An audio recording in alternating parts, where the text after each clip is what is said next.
go a few stanzas away from that in the Bible, you come to the story of the Tower of Babel.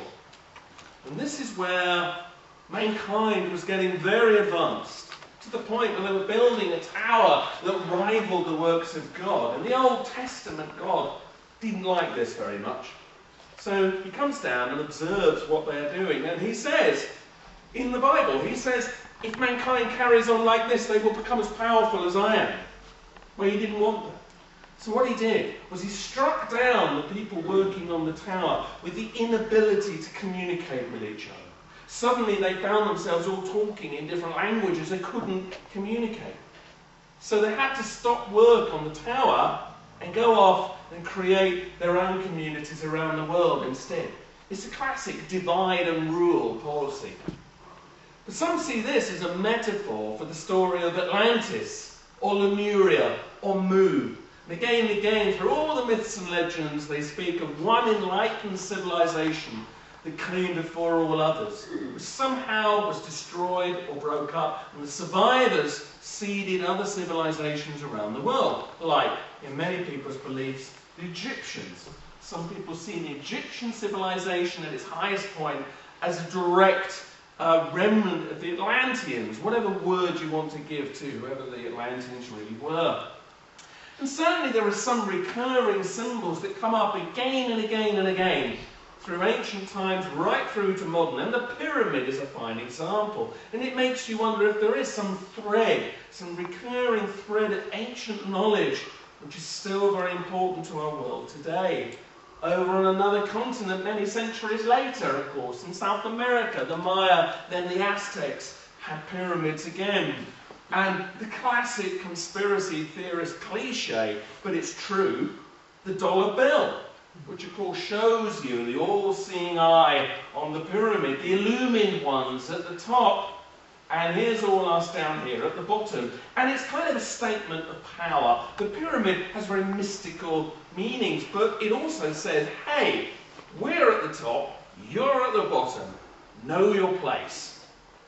And the pyramid is used again and again as a statement of power, even in modern architecture. So we have it all over the dollar bill. You can go to Paris and of course find now glass pyramids at the Louvre. In London, we have on the top of Canary Wharf Tower, at the heart of the financial capital of London, a pyramid. And if you follow the lines down to the ground and imagine the rest of the pyramid, it gives you the exact dimensions of the Great Pyramid of Giza. So bang in the middle of London, we have a giant pyramid, which is aligned, by the way, with the giant pyramids of Giza. That's not chance. It's meaningful to those who are putting these symbols of power there. And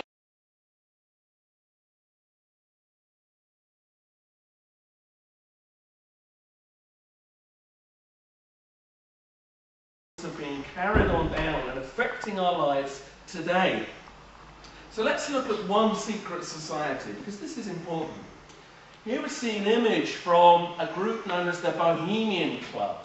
And the Bohemian Club were founded in the late 1800s in California, and they became very quickly influential. They had very high-level members, politicians, industrialists, rich people. And very quickly they became one of the bigger organisations, and once a year, in a forest that they bought, which they called Bohemian Grove, once a year they would carry out a ritual which they called the cremation of care. And what they would do is sacrifice the effigy of a child to a giant stone owl. Now, this seems like some quaint bit of Victorian strangeness that maybe we could easily forget, were it not for the fact that this same ritual with the giant owl still goes on today, every year at Bohemian Grove. And when you look at the people that attend, it's quite impressive. Your Kissingers, your Nixons, your Bushes, your Blairs, your Dick Cheneys, sooner or later, they all wind up at Bohemian Grove. And big decisions get made at Bohemian Grove.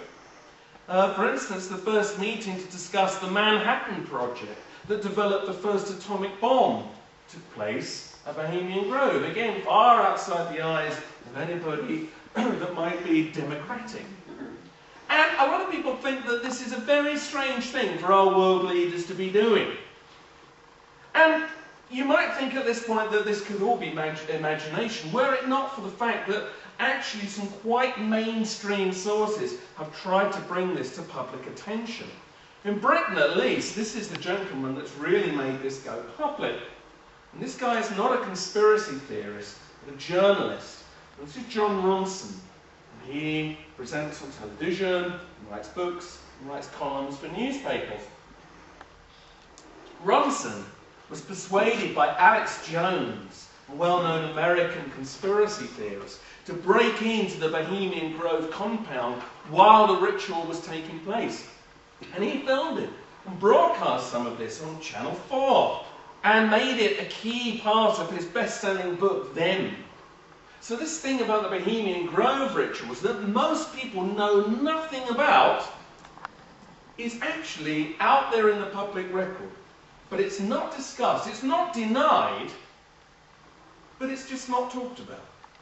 And this, of course, worries some people, because this is where they say, well, if this can be going on, if our world leaders can be dancing around in strange roads in front of giant stone birds, what else is going on that we're not being told about? It worries some people. And this is, of course, where people begin to question everything. And this is where conspiracy theory begins to then start to try to undermine everything we take for granted. So just to take as an example, a classic conspiracy theorist, let's take one and see whether or not what the conspiracy theorists say about it has anything to be taken seriously or not. So here is a topical one. 40 years ago, man stood on the moon. Or did we? Because many people, the polls are shocking how many people do not believe that we really did. And the classic conspiracy scenario is that they didn't really go to the moon. They wanted to, but they couldn't, and they had to fake the images. Or they went, but it was not as we've been shown it. Now, this is of course where some people will laugh at this, and dismiss it instantly. But it is worth just looking at some of the criticisms that are put forward against the evidence, because we have 3 bits of evidence that say that we did go to the moon. 1, the astronauts' testimony. But people do sometimes lie because they're under threat, or through fear, or for patriotic reasons, so you can't be sure that they're telling the truth. The behaviour of the astronauts is very strange sometimes. They contradict each other's testimony. They have a very strange response. We were talking about Neil Armstrong earlier on. It doesn't look like somebody who's really been on the moon. He looks worried, strange. It's an odd response you get. So you can't be sure. So you've got to put that aside. So what else do we have? We have moon rock. We know we've been to the moon because we have rock from the moon. But is it from the moon? If somebody hands you a rock and says that's from the moon, do you know if it is or not? And it might be from the moon. It could have been brought back by a robot probe. So it doesn't prove that man stood on the moon. So we have to put that aside. So all we're left with are the images, the photos. And this is the problem, because they ought to stand up to some very good investigation, but they don't. And I'll just run you through a couple of things that have been pointed out. So here is the classic photograph of Buzz Aldrin on the moon, taken by Neil Armstrong, we're told. A lot of people have a problem with this. You can see the main light source, the sun, supposedly, is here, just behind him. And there you see a long dark shadow, which is fine. But you will then notice his body is very well lit up. You can see all the detail there. There's no detail on the ground, it's just black shadow. Now, we are told this is reflected light. Light is reflecting from the moon and lighting him up. But that can't be true, for a few reasons. Number one, if this much reflected light were here, there should also be enough bounce light to show detail in the shadows. And this is only one picture. Lots of the NASA pictures show this same problem. So you can then say, well, the only way you could get this level of detail on his suit would be to raise the light exposure of the camera. So you allow more light into the camera. But if that had occurred here, then all of the surface of the moon would be gleaming white, and you would again see lots of detail in the shadow. But it isn't. This is brightly lit up, this is jet black. The only real explanation for this that anybody can sensibly come up with, that if this is not reflected light, it must be artificial light, deliberately being shone on Buzz Aldrin to show him up to make a good picture. Now, the idea that artificial lighting may have been used is not in itself so terrible if they said, yes, we took the odd spotlight. But they say they took no artificial lighting. So this is natural sunlight. Well, that's hard to believe, because you will notice here, just behind him, can you see a very bright spot of light? And then the light falls off almost into shadow in the horizon, almost into shadow in the foreground. This is sunlight. If you photograph somebody standing out there on the street in the sunlight, you don't have a bright spot of sunlight and then darkness all around. On the moon, there is no atmosphere to scatter light. This should be bright, uniform light, but it isn't. And lots of the pictures show the same problem. This looks very like a spotlight has been used. Now, another interesting thing to note here, and I'll show you a close-up in a minute of another astronaut, but if you look very closely, you will see Neil Armstrong is shown there, reflected in the helmet, taking this picture. He has got the camera strapped to his chest, as all the astronauts do. The problem with that is that therefore he did not take this picture. Because if he took this picture, the horizon line would go through the middle there of his chest. It would not be up here to create this very aesthetically pleasing continuation of the horizon line through the helmet. You can see from how much of the top of the backpack you can see that very clearly this was taken from quite high up by a camera at least at head height, probably higher.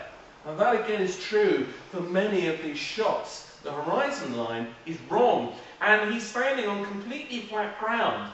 You can see this in the reflection, and that's why they landed the lander where they did. So this is a problem. Here are the cameras. There we are, strapped to the chest. There is one of them.